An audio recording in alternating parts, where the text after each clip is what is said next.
Jesus, there's no one beside. Forever the hope in my heart.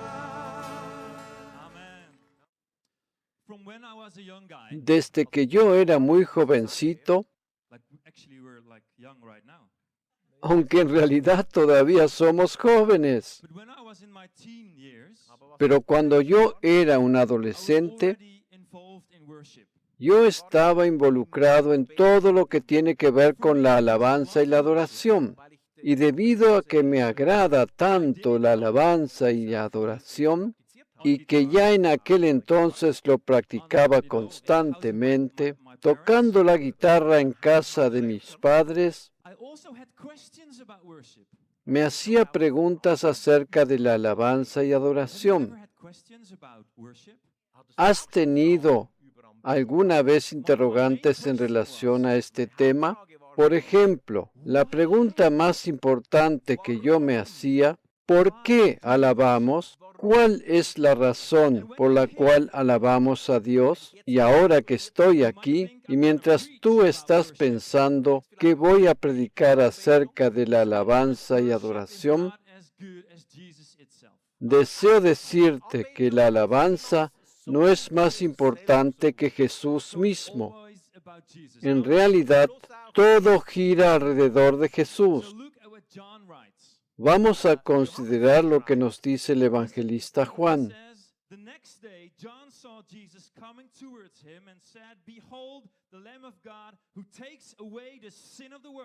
En Juan 1:29 encontramos lo siguiente. El siguiente día vio Juan a Jesús que venía a él y dijo: He aquí el Cordero de Dios, que quita el pecado del mundo. Nueva versión internacional. Juan el Bautista era el último profeta del Antiguo Testamento. Él era el último que habló proféticamente durante el tiempo del Antiguo Testamento. Y decía: mirad a este hombre. Él es vuestro Cordero, y Él habrá de hacer algo grande con vuestros pecados y vuestros errores.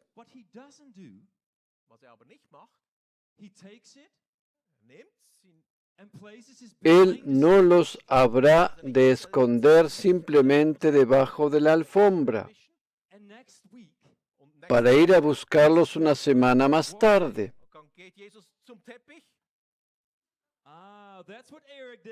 Y volvértelos a mostrar. Jesús no hace esto con nuestros pecados. ¿Qué es lo que hace Jesús con nuestros pecados? Los quita completamente del medio. Los quitó. Él nunca nos va a volver a recordar nuestros pecados.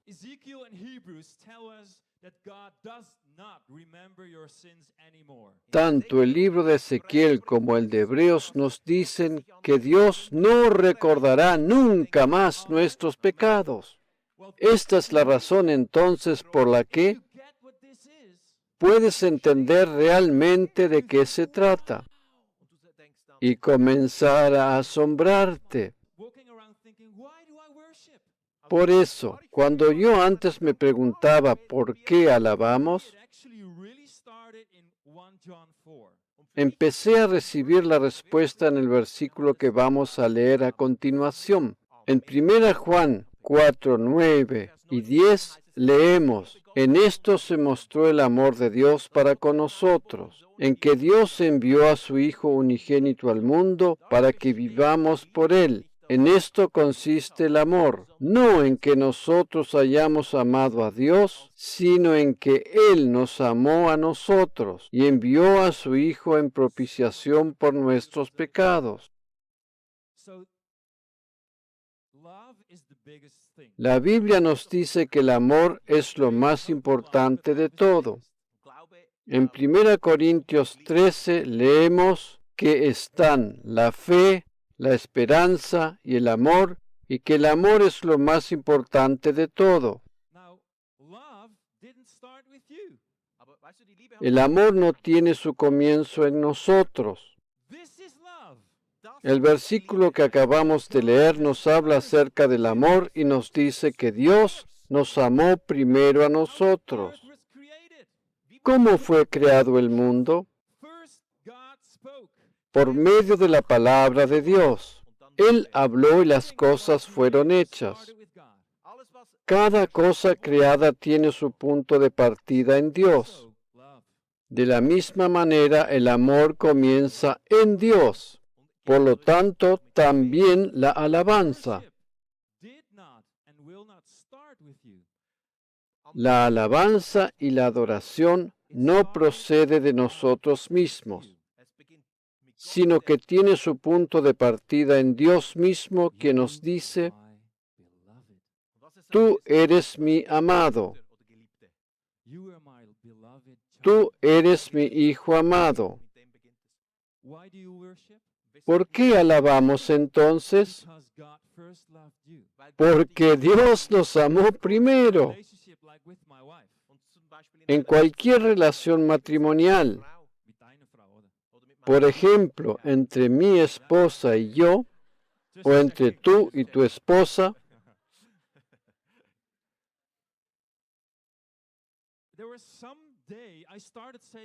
hubo un momento en que yo primeramente le dije a mi esposa que la amaba, y algo sucedió en ella.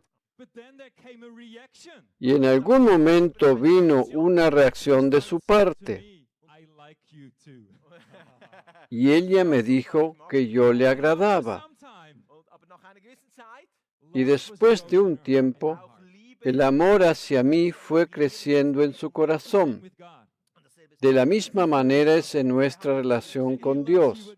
Él nos amó primero y nos ama y nos sigue amando. Cuando venimos a la iglesia necesitamos escuchar que somos amados por Dios, que Él nos ama intensamente. Entonces hay una reacción en nuestro corazón y deseamos conocerle mejor y deseamos confiar más en Él y deseamos decirle que le amamos. Por eso nuestra primera pregunta era: ¿por qué alabamos? Y ahora tenemos la respuesta: porque Él nos amó primero.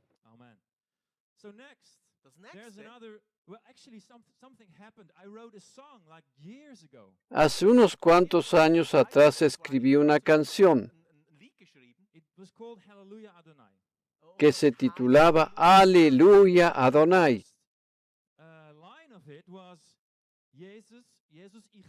Y comenzaba diciendo: Jesús, yo te amo. Y eso era la verdad.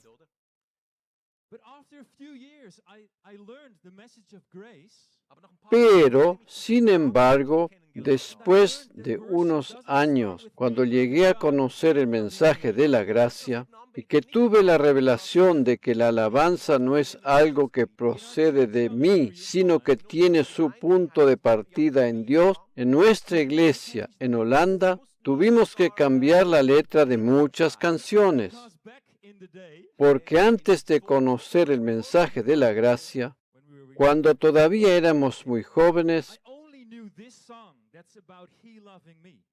la única canción que yo conocía era que Cristo me amaba.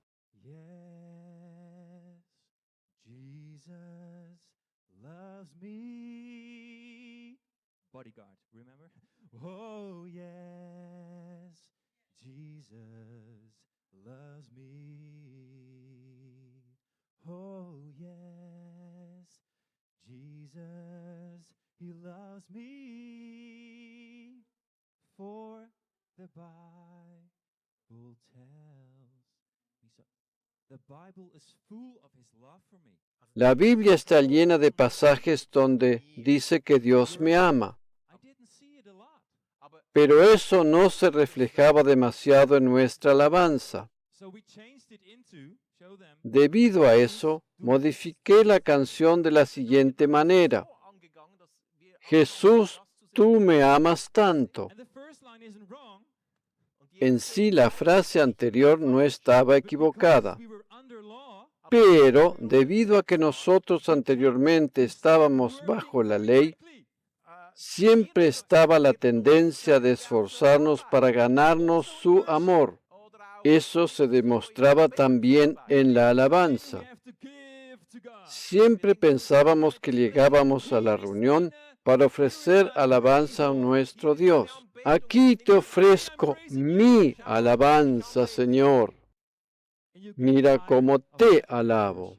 Ese tipo de alabanza produce cansancio.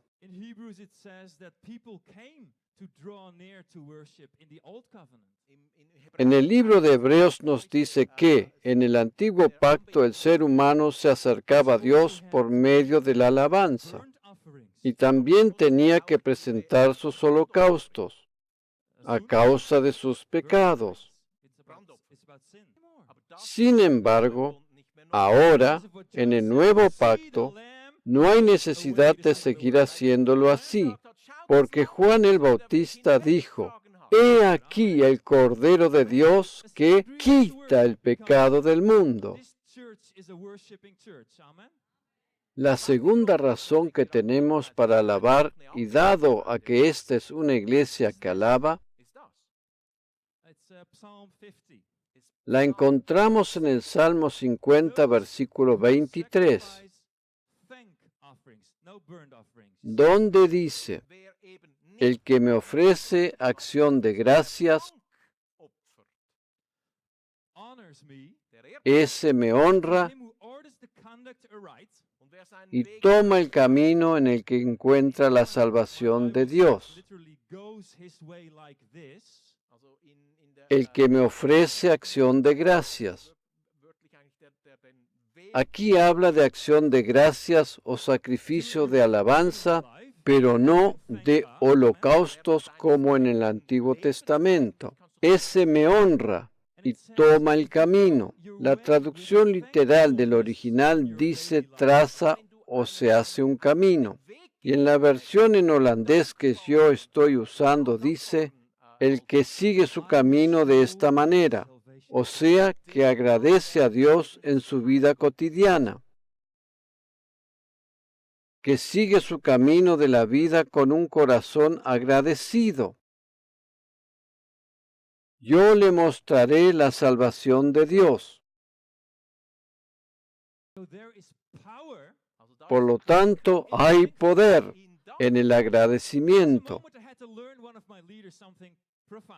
Una vez que estaba tratando de enseñarles algo a los que están conmigo en el equipo de alabanza,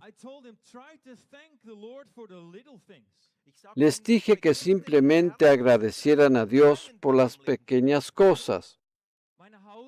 Por ejemplo, agradecemos a Dios porque tenemos una casa calefaccionada en invierno, o por haber podido dormir bien. Precisamente esta noche, debido al cambio horario, hemos podido dormir una hora más, ¿verdad? La alabanza es algo que tú puedes hacer diariamente cuando le agradeces a Dios por todas y cada una de las pequeñas cosas. En el idioma hebreo, la palabra agradecimiento es el término tovda, y su significado es dar alabanzas a Dios.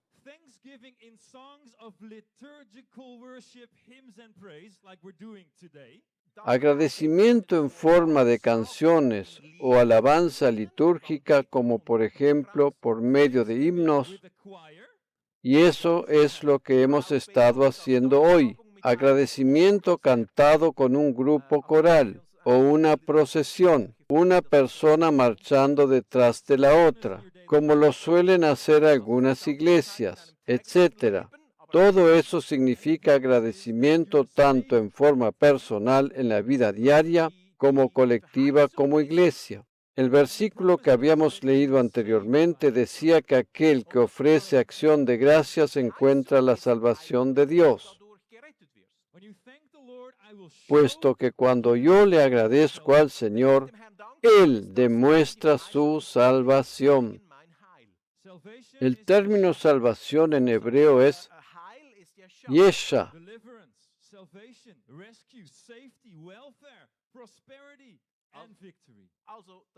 Significa precisamente liberación, salvación, rescate, seguridad, bienestar, prosperidad, victoria.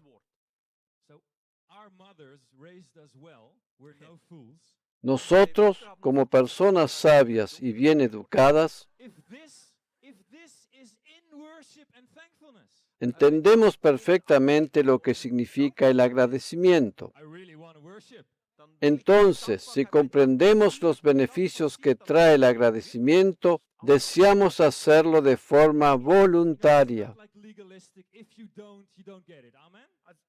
Aquí no se trata de agradecer de una forma legalista, como que si no lo hacemos no recibimos los beneficios. Sin embargo, nos ayuda mucho saber lo que recibimos si somos agradecidos. Hay algo que sucede en nuestra relación con Dios cuando le agradecemos y podemos decirle que estamos agradecidos por las bendiciones del pasado, sabiendo que en el futuro también nos habrá de bendecir. En Romanos 10:10 está escrito lo siguiente: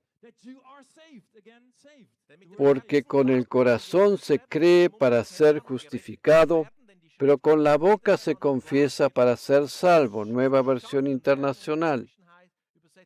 Aquí encontramos otra vez la palabra salvo o salvación. Esta es la razón por la cual pregunté al comienzo si vosotros tenéis una voz. Somos algo porque hemos creído en Jesús en nuestro corazón. Pero cuando tú lo confiesas con tu boca, la fe del interior de tu corazón se manifiesta en la realidad. Y esto no es una cosa que se me ocurra a mí solamente, sino que la semana pasada vuestro pastor enseñó acerca del pasaje de Isaías 53, donde en el versículo 7 dice lo siguiente: maltratado y humillado, ni siquiera abrió su boca. Como cordero fue llevado al matadero, como oveja enmudeció ante su trasquilador, y ni siquiera abrió su boca. Jesús no abrió su boca para que nosotros ahora tengamos algo que confesar. Cuando Jesús estaba sobre la cruz, enmudeció y no abrió su boca, y pagó el precio para que nosotros podamos ahora abrir la boca y confesar lo que Él hizo por nosotros. Pero no debes sentir temor a ser condenado si es que no lo haces. Para mí personalmente, la cuestión es así. Hasta el día de hoy, nunca antes he predicado en inglés con traducción al alemán. Por eso tiendo a retenerme o frenarme en cuanto a expresarme libremente. Sin embargo, cuando alabamos todos juntos en forma colectiva como iglesia, puede suceder que la persona que está al lado tuyo tiene un problema.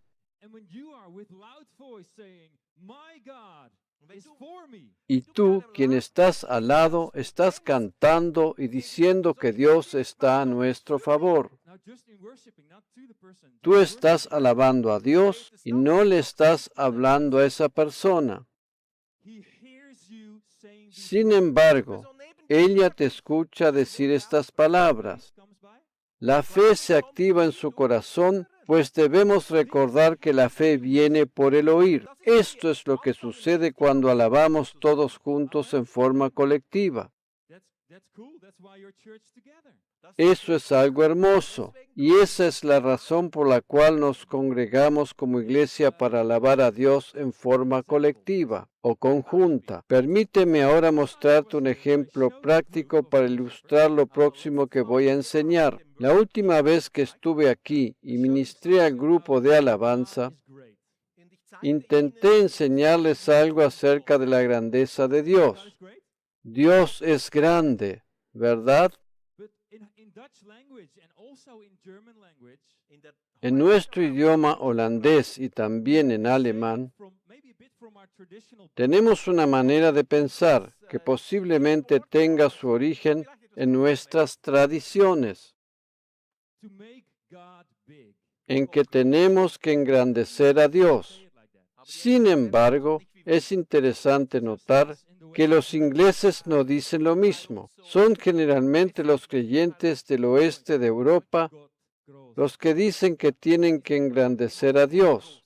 En muchas de las iglesias se usa comenzar la reunión diciendo, engrandezcamos a nuestro Dios. Y todos en la congregación responden afirmativamente. Seguramente ya has experimentado algo así, ¿verdad? Hay un versículo interesante en el Salmo 40, versículo 16, que dice lo siguiente. Pero que todos los que te buscan se alegren en ti y se regocijen. Pero que todos los que te buscan se alegren en ti y se regocijen.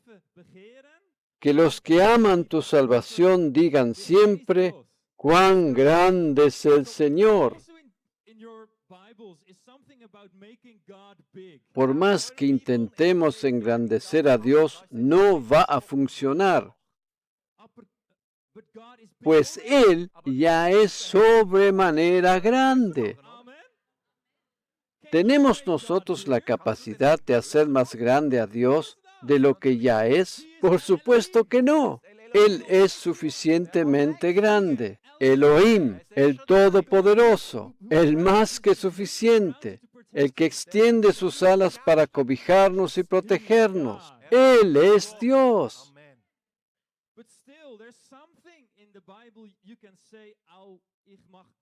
Sin embargo, así todo, oímos una y otra vez esta expresión que tiene que ver con engrandecer a Dios. Como dije, cuando ministré al equipo de alabanza, traté de enseñarles esto de una manera muy simple. Y vuestro pastor se alegró mucho de la manera que lo demostré. Y por eso voy a repetirlo hoy otra vez, para mostrárselos a todos vosotros. La ilustración consiste en lo siguiente. El pastor Eric se queda aquí sobre la plataforma y yo voy a pedir a dos de los jóvenes del equipo de alabanza que vayan y se paren atrás de todo, en la parte trasera de este recinto. No se asusten. No es un castigo el hecho de mandarlos a pararse allí. Ahora les voy a pedir que uno se pare en la parte derecha y el otro en la parte izquierda, y que quede desde la perspectiva donde se encuentran mirando hacia el pastor Eric, y traten de medir su estatura entre dos de sus dedos. Todos los demás pueden hacer lo mismo. Visto desde esta perspectiva, él parece pequeño, ¿verdad? Ahora les pido a todos que se den vuelta para mirar lo que estos dos jóvenes están haciendo y piensen al mismo tiempo que esa es la perspectiva que ellos tienen de Dios desde la distancia. En este momento el pastor Eric está representando a Dios. Cuando miramos desde la distancia, nuestra perspectiva de Dios es muy pequeña. Todos nosotros sabemos que Dios es Padre. ¿Qué es lo que hace un padre? Hace que sus hijos estén cerca de Él. Ahora les voy a pedir a estos jóvenes que vengan hacia adelante, siempre manteniendo la mirada puesta en el pastor Eric y tratando de medir su estatura entre los dedos. Cuando nos acercamos a Dios y nos ponemos muy cerca de su corazón amante, esa es la forma de engrandecerle. Dios desea que le veamos como un padre amante, y esa es la forma en que le estamos engrandeciendo. Por más que nos acerquemos a Dios, Él siempre habrá de ser más grande que nosotros. Aun cuando esté completamente cerca de Él, Él seguirá siendo el más grande. Puedo acercarme a Dios tanto como me sea posible, y Él seguirá siendo más grande que yo. Y Él se place en revelarnos su amor.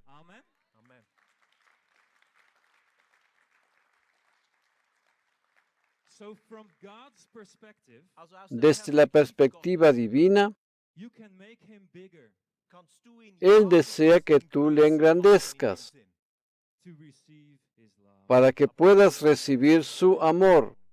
Never be scared anymore of God. Nunca temas acercarte a Dios. Jesus took away all problems.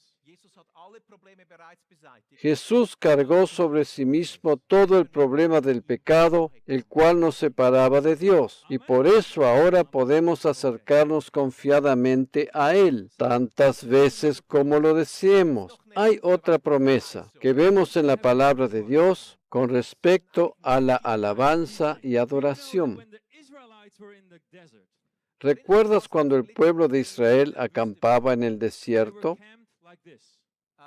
Ellos debían acampar por tribus y en un determinado orden. So maybe you've heard teachings about it. Es posible que hayas escuchado alguna enseñanza acerca de este tema. La posición de las tribus en el campamento conformaban una cruz. But what I want Pero hay una cosa que a mí me llena de asombro en esto. is the ark. Sabemos que lo más importante en este campamento era el tabernáculo, ¿verdad? Dentro del mismo se encontraba el arca del pacto, la cual sabemos representaba a Jesús. So what did they do? They built their tents around the tabernacle. Dicho de otra manera, el pueblo establecía su campamento alrededor del arca del pacto. The exit La entrada o salida de cada tienda estaba dirigida hacia el tabernáculo. For example, Por ejemplo, we are the tribe of Judah. digamos que nosotros dos aquí pertenecemos a la tribu de Judá Das ist deine Zelt, das ist meine. y tu tienda está enfrente de la mía. Im Zelt, da unter, Y a la mañana cuando nos despertamos y decimos buenos días, la posición de la tribu de Judá era hacia el lado del este, o sea que el sol vendría a salir detrás de nuestras espaldas. Al despertarme por la mañana e intentar salir de mi tienda, thing I see. ¿qué es lo primero que veo? Jesus. Jesús representado en el tabernáculo. Eso quiere decir que el foco de mi vida Jesus. siempre debe estar puesto en Jesús. Because there were enemies in the desert, right? Sin embargo, Israel tenía un problema y era que en el desierto, I want to see you like, I understand. por todo alrededor del campamento había enemigos. Who was ¿Me estás siguiendo en lo que estoy tratando de explicar? Israel tenía enemigos que rodeaban el campamento con el fin de atacarle.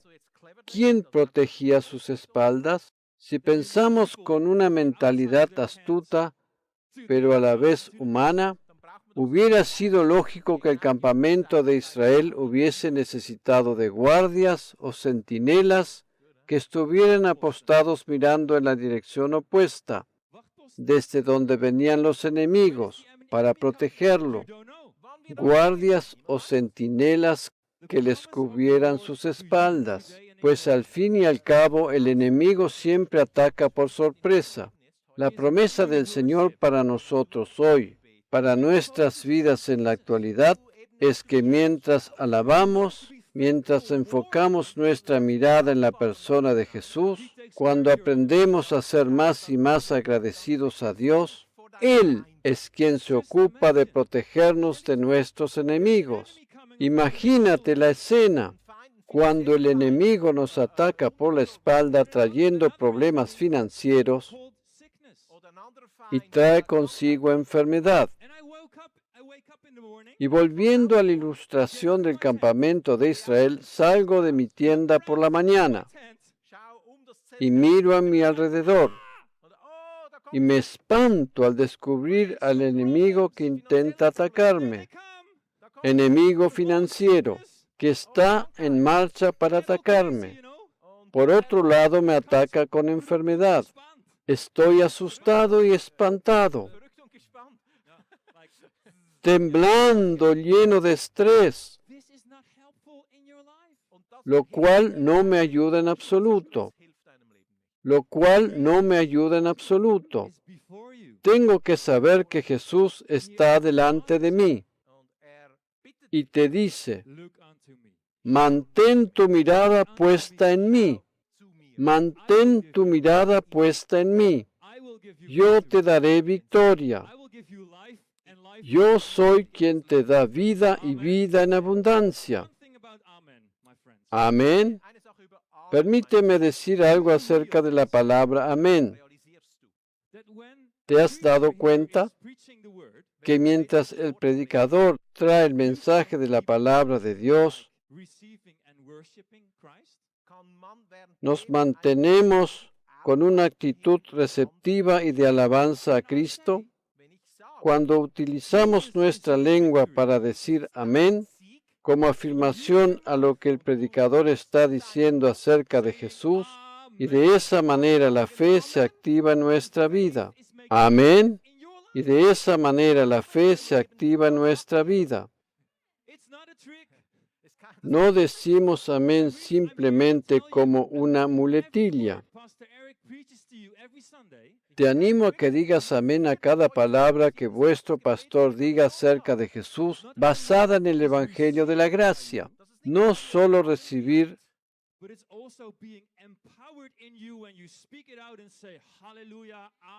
la palabra con una actitud pasiva, sino que la palabra de Dios se activa mucho más intensamente en nosotros cuando abrimos nuestra boca para decir amén. Y esa es una gran revelación que se hace una realidad. En el momento en que culminan los cánticos y comienza la predicación, pues de esa manera nos mantenemos en una actitud de alabanza y adoración. Porque el propósito principal de la alabanza es recibir. Por esa razón, desde ahora en adelante, durante el tiempo que estemos en la reunión, cada domingo, independientemente de lo que tenga lugar aquí sobre la plataforma, tanto sea la predicación como los cánticos, concientízate en que puedes estar sirviendo permanentemente y recibir es alabar. Y cuando recibes y respondes a Dios con agradecimiento, lo estás expresando con tu boca. Para culminar, una cosa más. No es una cosa pequeña y sin importancia, sino algo que te va a llenar de gozo. ¿Tienes capacidad para recibir una cosa más? ¿O ya te pareció demasiado? Espero que no. En el libro de Apocalipsis, capítulo 22, versículo 1, encontramos lo siguiente.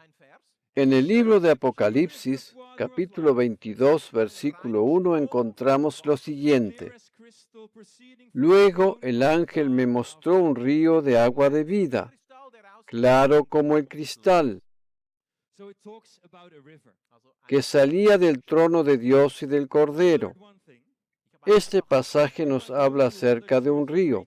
Hay una cosa que he aprendido, y es que cuando me invitan a predicar en alguna otra iglesia sobre un determinado tema, deseo saber primero qué es lo que mi pastor y propia iglesia local ha dicho o predicado acerca de ese tema. Mi pastor es Marcel Gassenbeck de la iglesia Young and Free en Holanda. La última vez que yo estuve aquí para ministrar solamente al grupo de alabanza, utilicé el mismo material que mi pastor enseñó en nuestra iglesia acerca de este tema, y tiene que ver con el siguiente gráfico, el cual se titula El río de la alabanza en 4 diferentes dimensiones.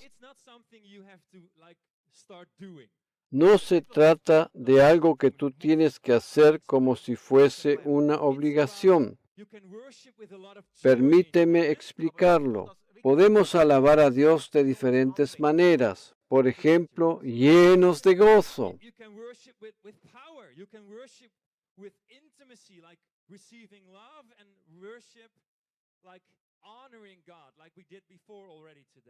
Podemos alabar también en poder, en una actitud íntima agradeciendo a Dios por el amor que nos otorga.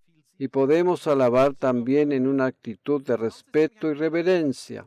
En realidad, todas esas facetas de la alabanza las hemos experimentado en el día de hoy. Aquí tenemos el cuadro de un río. Y la idea que está detrás de este gráfico, teniendo en cuenta que el río representa la alabanza a Dios y a Jesús, es que podamos introducirnos en este río de alabanza. Esta mañana, mientras dirigía la alabanza, he tratado de hacer una cosa. Y es que he intentado cautivar tu interés para que te sumerjas junto conmigo en el río de la alabanza, en este río de agua viva, claro como el cristal, este río de alabanza, que fluye desde el Cordero que quita los pecados del mundo. Y este río de alabanza tiene 4 diferentes dimensiones: el ancho, el caudal. Hay ríos que son sumamente caudalosos y el volumen de agua que circula por sus cauces tiene una fuerza tan tremenda, capaz de arrastrar todo lo que está a su paso. ¿Entiendes lo que quiero decir con esto? En el río de la alabanza hay poder. El tercer aspecto tiene que ver con la temperatura del agua. Y eso tiene que ver con la intimidad que experimentamos cuando nos acercamos a Dios como nuestro Padre para recibir su amor. Y el último aspecto tiene que ver con el honor o reverencia que le damos a Dios. La cosa más maravillosa en cuanto a la reverencia a Dios tiene su punto de partida cuando recibimos su amor. Cuando mi pequeño hijo de 6 años comete un error, él aprende que, independientemente del error que cometió, yo como padre lo sigo amando y voy a seguirle amando siempre, puesto que es mi hijo. Dicho amor produce en él una actitud de respeto hacia mi persona. De la misma manera es cuando Dios nos muestra su gracia. En nuestros corazones se eleva una actitud de respeto y reverencia hacia su persona. Y esto tiene que ver con la profundidad. Si bien es importante saber que Dios ha perdonado todos nuestros pecados, es importante también saber que nos ama. De la misma manera es con un niño pequeño. Saberse amado incondicionalmente le ayuda en su desarrollo hasta convertirse en una persona adulta. Vamos a considerar el primero de los aspectos, el gozo. El gozo representa el ancho de ese río. Jesús alejó de nosotros nuestros pecados de la misma manera que el este está tan lejos del oeste. Repite conmigo. He sido perdonado. He sido libertado. Estoy agradecido por ese perdón divino. Y eso produce gozo en nuestros corazones. El segundo aspecto tiene que ver con el caudal o el poder del agua. En la cruz, Jesús dijo, consumado es. Consumado es. Él realizó todo lo que tenía que haber sido hecho en relación al pecado. No tenemos necesidad de hacer nada más porque Él ya lo hizo todo. ¿Sabes lo que acostumbra a decir el pastor Prince en relación a esto? El Evangelio no tiene que ver con hacer, hacer y hacer, sino que el verdadero significado del Evangelio es, ha sido hecho, ha sido hecho. Hay un poder especial cuando entramos en este caudal del río de la alabanza, porque somos arrastrados o llevados en su corriente. No tiene que ver con nuestra propia fuerza humana, sino que el poder radica en su fuerza. Y esto es lo que sucede cuando entramos en esta dimensión de alabanza. Somos arrastrados en esa corriente. Cuando elevamos nuestras manos y dejamos de pensar en lo que está a nuestro alrededor, y tenemos solo el deseo de recibir lo que el Señor tiene para darnos, cuando nos damos cuenta que necesitamos su poder para enfrentar el día de mañana, cuando nos rendimos incondicionalmente en sus manos. Y el último de los aspectos tiene que ver con la reverencia u honor. Esto está representado en la profundidad del agua. No es necesario que tú lo hagas ahora, pero cuando enseñé al grupo de alabanza, les demostré prácticamente qué sucede cuando nos lanzamos al río y comprobamos que en la poca profundidad del agua solo podemos chapotear en ella. ¿Esta cantidad de agua tiene el poder de arrastrar en su corriente? No, de ninguna manera.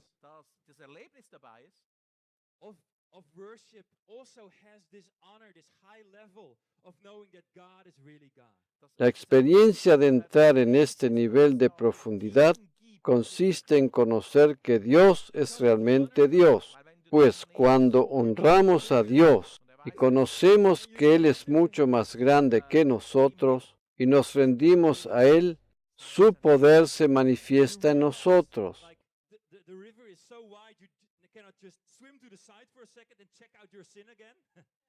Y nos damos cuenta que este río es tan tremendamente ancho que no existe la posibilidad de nadar hasta una de sus orillas para volver a encontrar nuestros pecados. Nos encontramos suspendidos en medio de la corriente, pues ya no podemos hacer pie.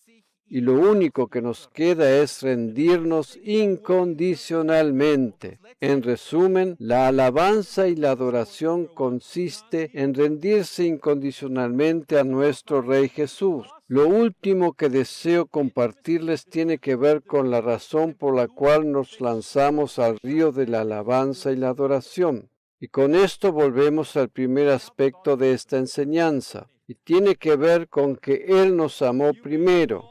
Y tiene que ver con una relación íntima y personal descrita en este gráfico por medio de la temperatura ideal del agua. Todos aquellos que tienen una bañera en casa, antes de entrar en ella, la llenan con agua calentita y agradable. Precisamente la temperatura agradable del agua produce deseos de entrar en ella. La razón principal por la cual deseamos lanzarnos al río de la alabanza, y eso tiene que ver con el amor incondicional de Dios hacia nosotros, en su amor está todo el poder necesario para hacer caer cualquier tipo de muro que se interponga en nuestro camino. Personalmente creo que esto sucede cuando entramos en el río de la alabanza. Amén.